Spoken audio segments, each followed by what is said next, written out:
Lorsqu'on veut utiliser un ordinateur pour réaliser une tâche, on peut utiliser un logiciel ou un programme que l'on a préalablement installé sur son ordinateur.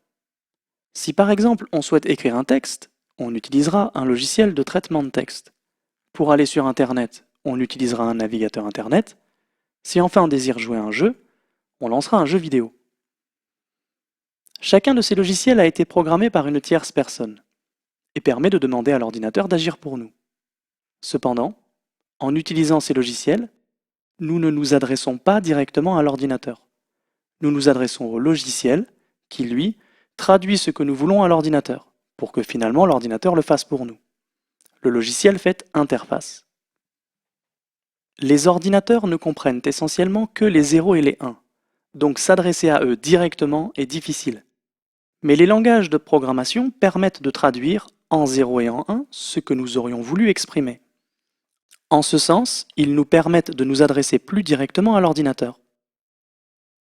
Python est un langage informatique, parmi beaucoup d'autres, qui permet justement de s'adresser à l'ordinateur pour que celui-ci fasse exactement ce que l'on veut. Exactement ce que l'on veut? Plus précisément, l'ordinateur fera exactement ce qu'on saura lui demander et lui faire comprendre. Pour s'adresser à l'ordinateur, Python met à notre disposition ce que l'on appelle un interpréteur. C'est dans l'interpréteur que nous nous adresserons à l'ordinateur et qu'il nous répondra. D'abord, remarquons que l'ordinateur comprend surtout les nombres et très peu les mots. En fait, il ne comprend même pas tous les nombres. Par exemple, si nous lui écrivons 7, il répond 7. Il a compris. Si nous écrivons par contre 7 en toutes lettres, il ne comprend pas et nous le fait savoir avec un message d'erreur.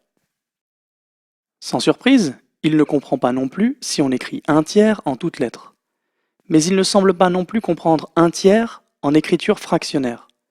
En tout cas, si nous pensions écrire un nombre en écriture fractionnaire, il nous fait savoir que lui voit cela comme une division et nous répond un nombre en écriture décimale qui est une valeur approchée de notre nombre, un peu comme le feraient certaines calculatrices. Si enfin nous lui écrivons « Comprends-tu cela ?»